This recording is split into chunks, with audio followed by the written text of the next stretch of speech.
जय हिंद दोस्तों, स्वागत है आप सभी का हिंदुस्तानी क्लासेज यूट्यूब चैनल में। दोस्तों, इस वीडियो में आपको जानने को मिलेगा रॉलेट एक्ट क्या था, उसका विरोध कैसे किया गया और क्या परिणाम हुआ। साथ में आप क्वेश्चन बनाना सीख जाएंगे। क्वेश्चन याद करने से ज़्यादा इंपॉर्टेंट मैं हमेशा बताता हूं कि क्वेश्चन बनाना होता है कि आप कैसे बना सकते हो बोर्ड एग्जाम में। अगर आपको नहीं आ रहा है, थोड़ा बहुत हिंट मिल रहे हैं, सब कुछ चर्चा करूँगा इस वीडियो में। तो चलिए देखते हैं। आप समझते हो कि मैं कितना आसानी से आपको समझाता हूँ, बिल्कुल खुल कर बताता हूँ।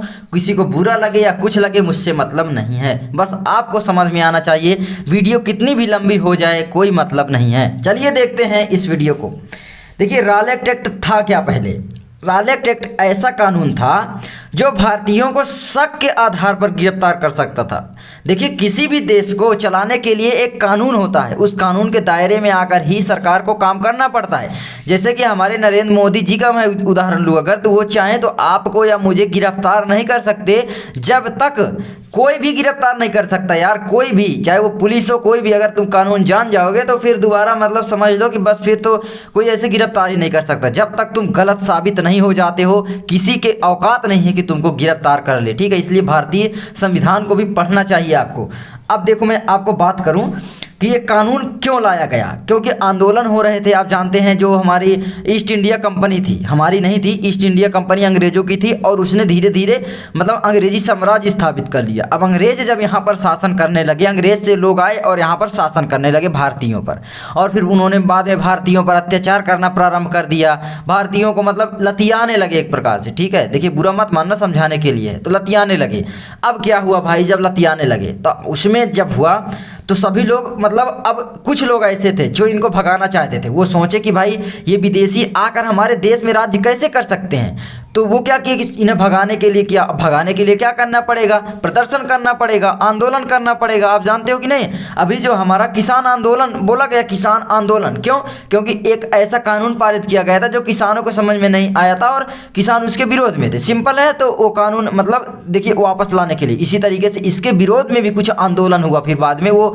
ठीक है, तो ये कहानी एक प्रकार से आप समझो, पूरे अंग्रेज आए, अत्याचार किए। अब देखिए क्या हुआ। रॉलेट एक्ट एक ऐसा कानून था जो भारतीयों को शक के आधार पर कोर्ट में बिना मुकदमा चलाए जेल में बंद रखने का अधिकार मिल गया ब्रिटिश सरकार को। ठीक है, मतलब जो ब्रिटिश सरकार थी उसको क्या हुआ कि कोर्ट में बिना मुकदमा चलाए ही किसी को भी वो जेल में डाल सकते हैं, उनको ये अधिकार मिल गया रॉलेट एक्ट के अनुसार। अब रॉलेट समिति का गठन इसीलिए किया ही गया था, रॉलेट को बोला गया था कि तुम ऐसा कानून बनाओ जिससे भारतीय ना तो बोल सके ना तो कुछ कर सकें। तो प्रदर्शनकारियों के खिलाफ ये आंदोलन था, मतलब एक प्रकार से जो प्रदर्शनकारी थे उनको कुचलने के लिए, उनकी नीति, उनको मतलब जैसे गांधी जी अब आंदोलन किए, अब उनको कुचलने के लिए क्या करेंगे भाई, चलो जेल में इनको डाल दो, ये देश विरोधी काम कर रहे हैं, ये कर रहे हैं, वो कर रहे हैं। तो इस तरीके का ये कानून था। आगे इसका पूरा समझेंगे। देखिए आगे क्या है। इस कानून की वास्तविकता यह थी कि ब्रिटिश सरकार द्वारा भारत में उभर रहे राष्ट्रीय आंदोलनों को कुचलने के उद्देश्य से 1919 ईस्वी में पारित किया गया। इस आंदोलन को 18 मार्च 1919 को पारित किया गया था। अगर पूछ ले एग्जाम में तो आप लिख सकते हो। और देखिए यहाँ पर क्या हुआ कि यह कानून जो था, इसकी वास्तविकता जो थी वो क्या थी कि ब्रिटिश सरकार के मतलब एक प्रकार से माइंड सेट जो था वो यही था कि जो हमारे देश के प्रदर्शनकारी हैं, आंदोलनकारी हैं, उनको कुचल दें, मतलब वो आंदोलन ना कर सके। जैसे मेन नेता है उसको पकड़ो और जेल में डाल दो अगर ये कानून पारित हो जाता। इसीलिए इसके विरोध में आंदोलन होने लगे। अगर पूछ ले कि राष्ट्रवाद का जन्म कैसे हुआ भारत के लोगों में, तो यही है कि भाई राष्ट्रवाद का जन्म इसलिए हुआ क्योंकि ईस्ट इंडिया कंपनी भारत पर अत्याचार करने लगे। अंग्रेज जो थे भारत में बहुत सारा अत्याचार किया। अंग्रेजों ने भारत की अर्थव्यवस्था को चौपट किया, भारत के सामाजिक व्यवस्था को अत्याचार किया, हर जगह अत्याचार किया, जिससे राष्ट्रवाद का जन्म होता है। आप जानते हो राष्ट्रवाद होता क्या, अपने राष्ट्र के प्रति मर मिटने की भावना। अब जो राष्ट्रवाद की भावना भाई देश जागृत होगी ना, जैसे हमारे अंदर राष्ट्रवाद की भावना होती है। अभी देखो किसान आंदोलन हुआ था, कितना हम लोग सपोर्ट किए थे। क्यों? क्योंकि हमारा राष्ट्रवाद है, हमारा भले ही इतना हो लेकिन राष्ट्र के हित के लिए है तो हम सपोर्ट करेंगे। ये राष्ट्रवाद होता है। ठीक है, अब देखो ये भावना होना भी जरूरी है, नहीं तो फिर हम समझेंगे कैसे कि हम भारतीय हैं। अभी गर्व से हम बोलते हैं कि हम भारतीय हैं, चाहे जितना हमारा देश गरीब हो चाहे अमीर हो, कुछ भी हो, है ना। तो यही होता है राष्ट्रवाद। अब देखो आगे क्या है। इस कानून की वास्तविकता आप समझ गए कि क्या थी। ब्रिटिश सरकार जो हो रहे आंदोलन उनको कुचलने के लिए, स्वतंत्रता आंदोलन आप बोलो, क्योंकि स्वतंत्रता की मांग के लिए ही आंदोलन हो रहे थे। आगे बढ़ते हैं। इसकी कुछ महत्वपूर्ण बातें, ठीक है, आप समझो इसकी महत्वपूर्ण बातें क्या हैं। देखिए इस काले कानून के पारित हो जाने पर ब्रिटिश सरकार को यह अधिकार प्राप्त हो गया था कि वह किसी भी भारतीय, सॉरी यहाँ पर भारतीय लिखा है, तो भारतीय पर अदालत में बिना मुकदमा चलाए उसे जेल में डाल सकती है या जेल में बंद कर सकती है। कोई मुकदमा नहीं, कुछ मत करो, तुमको जेल में हम सीधे बंद करेंगे। ये आंदोलन था, इसीलिए इसको काला आंदोलन के नाम से भारतीयों ने पुकारा। आगे बढ़ते हैं। इस कानून के तहत अपराधी को, ठीक है, उसके खिलाफ मुकदमा दर्ज करने वाले का नाम तक जानने का अधिकार भी समाप्त कर दिया गया। मतलब जो अपराधी है वो ये भी नहीं जान सकता कि मेरे खिलाफ मुकदमा किसने किया है। इसका मतलब क्या है? सरकार आएगी, मतलब सरकार के लोग जो सरकार के चाटुकार थे, चाटुकार आप कह लो, वो आएंगे, भर के ले जाएंगे, नाम भी नहीं मालूम होगा और ना कुछ नहीं। मतलब एक प्रकार से ये मतलब डिक्टेटरशिप था, मतलब तानाशाही थी एक प्रकार से अंग्रेजों की, ठीक है। इसी के खिलाफ आंदोलन होना प्रारंभ हुआ, तभी हम स्वतंत्र हो पाए। अगर ये नहीं लागू होता तो मुझे नहीं लगता हम स्वतंत्र होते, क्योंकि लोग जागते नहीं, तभी तो जागे। अत्याचार जब ज़्यादा बढ़ जाता है तभी तो लोग फिर जागते हैं, कम होता है तो लोग बर्दाश्त करने लगते हैं, लेकिन फिर बहुत ज़्यादा होने लगता है तो फिर लोगों को जागना पड़ता है, ठीक है। तो ये हो जाता है। इस कानून के तहत अपराधी को, वही आपका मैंने बता ही दिया पूरा, है ना। अब आगे बढ़ते हैं, चलिए।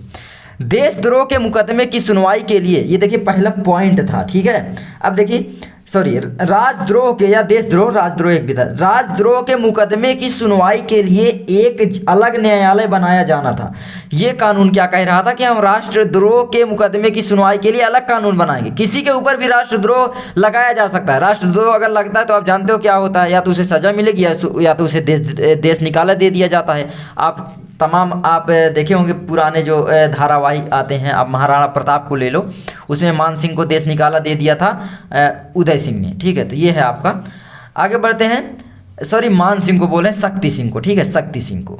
आगे बढ़ते हैं। मुकदमे के फैसले के बाद किसी उच्च न्यायालय में अपील करने का अधिकार नहीं होना था या नहीं होगा, ठीक है। ये इस कानून का एक और भी पॉइंट था। मतलब अगर मुकदमा तुम्हारे ऊपर लग गया, एक बार ये न्यायालय में तुम्हारा न्याय हो गया, तो दोबारा तुम अपील नहीं कर सकते। अभी तो लोग फांसी की सज़ा को भी कम करवाने के लिए राष्ट्रपति से अपील कर सकते हैं, लेकिन उस समय ये अधिकार भी छीनने वाले थे वो लोग, इसीलिए तो विरोध हुआ इतना सारा, ठीक है। तो मतलब एक प्रकार से बस अत्याचार, मतलब कोई भी कुछ कर ना सके, ठीक है, जबरदस्ती एक प्रकार से कर रहे थे वो लोग। आगे बढ़ते हैं। आगे देखिए, राजद्रोह के मुकदमे में जजों को बिना जूरी की सहायता, जूरी समझते हो क्या होता है? ये मैंने लिख दिया है। वैसे न्यायाधीश के साथ बैठकर किसी के दोषी या निर्दोष होने के संबंध में निर्णय देने वाले व्यक्ति जो होते हैं वो जूरी कहलाते थे, ठीक है। मतलब एक प्रकार से उनके आदमी रहते थे, ठीक है। मतलब जो अभी चुनाव, अभी बाद में चलिए बात करेंगे। या निर्दोष, अब देखिए यहाँ पर क्या हो, सहायता या निर्दोष होने के संबंध में निर्णय देने वाले व्यक्ति जो हैं से सुनवाई करने का अधिकार होना चाहिए। ये देखिए हो गया, से सुनवाई करने का अधिकार होना चाहिए, मतलब बिना, ठीक है, बिना जूरी के, मतलब बिना जो जज के बगल में बैठता है न्याय करने के लिए, उसके बिना सुनवाई करने का आदेश हो। मतलब उन्हीं के लोग सुनवाई करें, उन्हीं के लोग शासन करें, मतलब अंग्रेजों के और इंडियन कुछ ना कर पाएँ। यही इसकी नीति ही थी। बस इतना आप समझ लो कि भारतीयों को कुचलने के लिए। अब उसमें कुचला कैसे जाएगा उसके बारे में तुम सोचो। उसके बारे में जब सोचोगे तो तुम्हारे अंदर वो ऑटोमेटिकली शब्द आने लगेंगे और तुम आराम से उत्तर लिख दोगे। अभी आपको देखिए समझाते हैं, ठीक है। तो अगर आपसे पूछ ले कि आपका रॉलेट एक्ट कब पारित हुआ था, भाई 1919 ईस्वी, अगर ईस्वी दे और वैसे पूरा दे तो 18 मार्च 1919 ईस्वी को पारित हुआ था। और इसके खिलाफ आंदोलन गांधी जी ने किया था, सहयोग आंदोलन, बहुत सारे आंदोलन किए थे गांधी जी हमारे, ठीक है। सत्याग्रह जो थे हमारे गांधी जी के बहुत सारे। अब आगे बढ़ते हैं, चलिए, ठीक है। अगला हमारा टॉपिक क्या आता है, देखिए ये हमारा अगला टॉपिक देखिए, हमने लिखा है यहाँ पर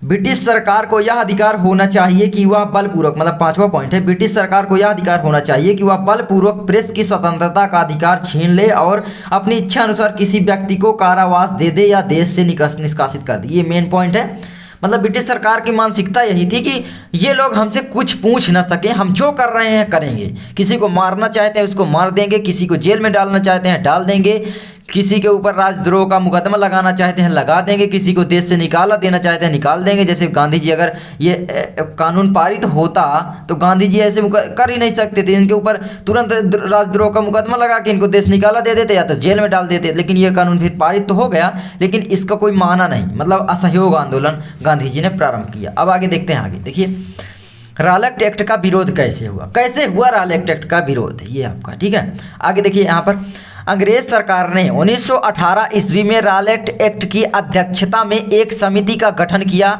एवं इस समिति को भारत में क्रांतिकारी आंदोलनों को रोकने के लिए या कुचलने के लिए किस तरह के कानून बनाए जाएं, क्योंकि देश का कानून अपर्याप्त था। जो पहले कानून था वो अपर्याप्त था अंग्रेजों के लिए, ठीक है, अपर्याप्त था, मतलब अत्याचारी उतना नहीं था वो कानून। ये और अत्याचारी कानून बनाना चाहते थे और अत्याचार करना चाहते थे, उतना अत्याचार में ये लोग नहीं लदे। तो उतना अत्याचार करने के लिए रॉलेट एक्ट लाया गया ताकि हम किसी को भी जेल में डाल दें, कुछ भी कर दें। मैंने पीछे आपको बता दिया, तो इतना तो आप समझ गए होंगे, इसको तो आप याद मतलब कर ही लोगे। ईस्वी याद नहीं होती तो आप छोड़ भी सकते हो कि अंग्रेज सरकार ने रॉलेट एक्ट की अध्यक्षता में, रॉलेट की अध्यक्षता में, रॉलेट एक्ट नाम है उसी का एक्ट, इसीलिए इसको बोला गया। रॉलेट की अध्यक्षता में एक समिति का गठन किया एवं इस समिति को भारत में क्रांतिकारी आंदोलनों को रोकने के लिए या कुचलने के लिए किस तरह के कानून बनाए जाएं, ये उससे पूछा गया कि भाई तुम ऐसा कानून बनाओ जो यहाँ के लोग मतलब कुछ कर फिर ना पाए, कुछ कर ना सके, ठीक है, मतलब ना तो आंदोलन कर सके ना प्रदर्शन कर सके। देखिए अगला पॉइंट क्या है, मैंने पॉइंट वाइज लिखा है ताकि आपको याद करने में आसानी हो। अब यहाँ देखिए वो वही था, यहाँ से आपके मेन कारण प्रारंभ होते हैं, ये नीचे से, ये जैसे है आपका, देखिए अब देखिए इसी कारण से देश के क्रांतिकारियों ने इस कानून के खिलाफ अपना ध्यान केंद्रित किया, वो आवाज़ उठाने लगे कि ये कानून नहीं पारित होने देंगे, समझ रहे हो। अगर ये पारित नहीं होता तो लोग इतना आवाज़ नहीं उठाते। वो जान गए थे कि अब अंग्रेजी सरकार हमको छोड़ने वाली नहीं है। अब इतना मतलब किसी को भी नहीं डराना चाहिए, मतलब एक कुत्ता भी होता है ना, अगर तुम उसको ज़्यादा डराओगे, उसको ज़्यादा मारोगे तो वो भी एक टाइम ऐसा आएगा जो तुम्हें काटने को दौड़ेगा, ठीक है। ज़्यादा अगर करने लगोगे, मध्यम में करते हो कुछ नहीं होता। तो यही है कि भाई जो थे हमारे क्रांतिकारी लोग, देखिए कुत्ता मैं उदाहरण दिया हूँ, ये तो हमारे बहुत ही महान सेनानी थे, बहुत ही महान लोग थे जो हमारे देश को स्वतंत्र कराया। लेकिन मैं एग्जाम्पल वो कुत्तों का दिया, आपको समझ में आया, लेकिन इनको थोड़ी नहीं बोल रहा हूँ, आप ये मत समझ लेना, ठीक है। हमारे बहुत ही हमारे गांधी जी सभी बहुत ही यार, मतलब यार मैं इनको दिल से सलाम करता हूँ हमेशा और करता रहूँगा, कहीं भी कभी भी। तो देखिए इसी कारण से हमारे देश के क्रांतिकारियों ने इस कानून के खिलाफ अपना ध्यान केंद्रित किया। दूसरा ये देखिए मैंने अपनी भाषा में लिखा है, आप चाहें तो लिख सकते हैं, ठीक है। इस काले कानून के विरोध में, भारतीय इसे काला कानून कहते थे, इस काले कानून के विरोध में महात्मा गांधी जी ने 24 फरवरी सन 1919 ईस्वी को सत्याग्रह का आयोजन किया था और इसी सभा में 1919 में 24 फरवरी किया सत्याग्रह का आयोजन किया था और इसी सभा में क्या हुआ, तय किया गया कि रॉलेट एक्ट का विरोध सत्य और अहिंसा के मार्ग पर चलकर किया जाएगा। जो रॉलेट एक्ट था उसके विरोध में गांधी जी अपना आंदोलन लाए, ठीक है, जो अपना सत्याग्रह प्रस्तावित किए, सत्याग्रह रखे कि भाई हम सत्याग्रह आंदोलन चलाएंगे, लेकिन ये अहिंसा होना चाहिए, अहिंसक होना चाहिए, हिंसक नहीं। अहिंसा मैंने आपको बताया था पिछली वीडियो में क्या होता है। अहिंसा ऐसा होता है कि भाई किसी को चोट बिना पहुंचाए, किसी को मारे बिना, किसी को कुछ किए बिना हम अपना आंदोलन करेंगे। और हिंसा ऐसा होता है कि किसी को मार डालो, काट डालो, वो हिंसा हो जाती है, ठीक है। तो हमें अहिंसा के मार्ग पर चलना चाहिए हमेशा। आगे बढ़ते हैं, अब परिणाम क्या हुए देखिए, विरोध कैसे हुआ मैंने आपको बता दिया, ठीक है। तो ये आपका विरोध ऐसे हुआ, गांधी जी के द्वारा विरोध किया गया सत्याग्रह आंदोलन के द्वारा, इतना भी आप लिख दोगे तो काफ़ी है, ठीक है। अब देखिए एक मैं आपको बताना चाहूँगा, जो हमारा असहयोग आंदोलन था 5 फरवरी 1922 ईस्वी को समाप्त, यानी गोरखपुर में समाप्त हो गया था, चौरा चौरी घटना के नाम से, ठीक है। 1922 ईस्वी में समाप्त किया गया था और 1920 ईस्वी में प्रारंभ हुआ था। तो अब जो चौरा चौरी घटना हुई इसमें क्या हुआ, हिंसक प्रदर्शन हो गया, जिसके कारण गांधी जी अपना आंदोलन यानी असहयोग आंदोलन वापस ले लिए थे। मैंने पिछली वीडियो में बात किया था। तो थोड़ा थोड़ा हम हर चीज़ की बातें करते हैं ताकि आपको कहानी के तौर पर समझा सकूं। मेरा उद्देश्य ये होता है कि मैं आपको कुछ भी कितना भी टाइम लगे लेकिन अच्छे से समझाऊं, ठीक है। बहुत सारे लोग बोलते हैं तुम बातें बहुत करते हो, बोलते ज़्यादा हो, तो मैं आपको रटवाना नहीं चाहता हूं। अगर चाहूँ तो पॉइंट टू पॉइंट में पढ़ के जा सकता हूँ, लेकिन नहीं, मेरी वीडियो भले ही लंबी हो जाए, भले कोई ना देखे, जो देखे वो ज्ञान प्राप्त करे। आगे बढ़ते हैं, हमारा देखिए परिणाम क्या हुआ, यानी परिणाम, ठीक है, रिजल्ट क्या हुआ। रिजल्ट देखिए, रॉलेट एक्ट के विरोध में पूरे देश में विरोध प्रारंभ हो गया, रॉलेट एक्ट मतलब आने से पूरे देश में विरोध का माहौल हो गया, विरोध करना सभी लोग प्रारंभ कर दिए। अब ये विरोध करना और भी आगे लिख सकते हो, देश के आगे पॉइंट लिख के कि देश के किसान, देश के मजदूर, वकील, बच्चों ने स्कूल जाना बंद कर दिया, वकीलों ने मुकदमा लड़ना बंद कर दिया, किसानों ने अपना अनाज देना बंद कर दिया, मजदूरों ने मजदूरी करना बंद कर दिया, ये सब करना बंद कर दिया। ठीक है, उनकी मतलब उनका असहयोग पूरी तरह से करना था, उनका सहयोग से भारत में उनका आंदोलन, सॉरी अंग्रेज आए थे, अब सहयोग से ही हटाना था। बस जो अपनी कमजोरी को ही अपनी ताकत बनाओ, ये यहाँ पर मेन गांधी जी का उद्देश्य था। ठीक है, सत्याग्रह का मतलब ये होता है सत्य, मतलब अगर तुम सत्य की जगह पर हो तो तुम्हें कोई भी हरा नहीं सकता, उसमें कोई भी शारीरिक बल की आवश्यकता नहीं होती अगर तुम सत्य के मार्ग पर हो। सत्याग्रह, सत्याग्रह, ठीक है, सत्याग्रह, सत्य के विषय पर आग्रह। ठीक है, आगे देखिए, इस कानून के विरोध में देश व्यापी हड़तालें, प्रदर्शन, जुलूस या आंदोलन शुरू हो गए। ये देखिए, मतलब यार कुछ भी चीज़ है अगर गलत हो रहा है तो उसके खिलाफ ये होना ही होना है। अगर वो युद्ध से रिलेटेड है, लड़ने से रिलेटेड है, तो ये होना ही होना है, तो आपको याद हो जाएगा, आपको याद करने की जरूरत ही नहीं पड़ेगी। मतलब महात्मा गांधी, अब देखिए यहाँ पर हो गया, इस कानून के विरोध में देशव्यापी हड़तालें, प्रदर्शन, जुलूस, आंदोलन शुरू हो गए। ठीक है, याद करने की जरूरत ही नहीं है, मतलब बस ये पॉइंट को चाहे नीचे लिखो चाहे ऊपर लिखो, इसीलिए मैं पॉइंट वाइज बताया हूँ। ठीक है, ये मत समझ लेना मैं रटना प्रारंभ कर दूँ, नहीं, कभी नहीं रट पाओगे। कहानी के तौर पर पूरा समझो, 1 से 2 बार वीडियो देखो।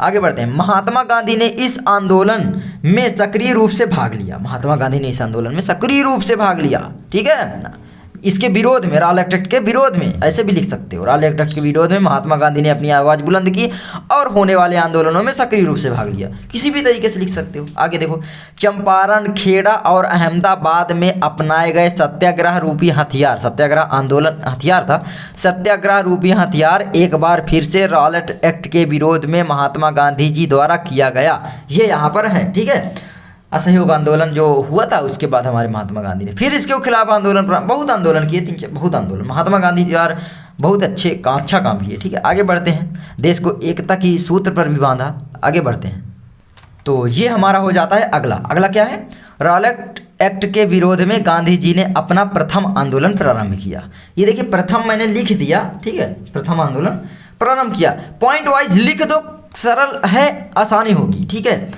मतलब पॉइंट वाइज अगर लिखोगे तो नंबर भी ज़्यादा मिलते हैं, ये मैं आपको बताना चाहूँगा। अगर तुम सांड की इसको मैं लिख देता एक में, तो पॉइंट वाइज देखने में कितना, देखिए, अच्छा लग रहा है। ये थोड़ी गलती हो गई है लेकिन कितना अच्छा लग रहा है। तो पॉइंट वाइज हमेशा उत्तर को लिखा करो और लाइन जरूर खींचा करो, और राइटिंग अपनी जरूर सुधार लो बोर्ड एग्जाम में, एग्जाम देने वाले हो तो। अमृतसर में स्थित जलियांवाला बाग में अंग्रेजों द्वारा गोलियाँ चलाई गई। आप जानते हो कि नहीं, जो अंग्रेजी एक था, ठीक है, तो उसने मतलब गोलियां चलवा दी अमृतसर में। एक मतलब जलियांवाला बाग है, वहाँ पर मेले का आयोजन हो रहा था। मेले में आप जानते हो कितनी भीड़ होती है, वहाँ पर कुछ आंदोलनकारी भी थे। उसे लगा कि भाई यहाँ पर सभी आंदोलनकारी हैं, उसने सभी बाहर जाने के दरवाजे बंद कर दिया और अपने कुछ साथियों के साथ आया जनरल डायर, आप जानते होंगे। फिर उसने गोलियाँ चलवा कर बहुत सारे निहत्थे लोगों की मतलब जान ले ली, एक प्रकार से हत्या कर दी। हत्याकांड ही है जलियांवाला बाग, हत्याकांड, हत्या ही तो है। तो आंदोलनकारी भी मारे गए, बहुत सारे लोग जख्मी हो गए, मतलब यार मतलब बहुत ही बड़ी घटना हो गई थी। आगे बढ़ते हैं। ठीक है, तो यहाँ पर देखिए गोलियाँ, जिससे बहुत से क्रांतिकारी और आम लोग मारे गए, आम लोग भी मारे गए भाई, मेला था। आगे बढ़ते हैं, मेला में क्या होता है, आगे बढ़ते हैं अमृतसर में। ठीक है, तो आप ये याद रखना। हड़ताल के दौरान दिल्ली आदि कुछ स्थानों पर भारी हिंसा हुई, जिससे इस आंदोलन को गांधी जी ने द्वारा वापस ले लिया, या गांधी जी ने वापस ले लिया। गांधी जी द्वारा आंदोलन चलाया गया था तो वापस ले लिया गया। तो ये हो जाता है आपका चैप्टर। अब यहाँ पर मैं एक बात बताना चाहूँगा कि जो यहाँ पर रॉलेट लिखा है, यहाँ पर देख सकते हो जो रॉलेट लिखा है, रॉलेट, ठीक है, रॉलेट, तो कहीं कहीं पर लिखा होता है रॉलेट, कहीं कहीं पर लिखा होता है रोलेट, कहीं कहीं पर, या ये बस इतना समझना, रा है लट, रॉलेट। ठीक है, तो बस इतना है। आई होप आपको वीडियो अच्छी लगी होगी। अगर वीडियो अच्छी लगी है तो लाइक करने में कंजूसी तो बिल्कुल भी मत करना। लाइक एम हम रख देते हैं इस वीडियो में, चले वो 300 लाइक एम, आई होप आप करवा दोगे। दमदार लाइक करो और अपने दोस्तों के साथ शेयर करो। और बस क्या है, मिलते हैं नेक्स्ट वीडियो में। बताओ किस टॉपिक पर तुमको वीडियो चाहिए कमेंट करके। तब तक के लिए जय हिंद।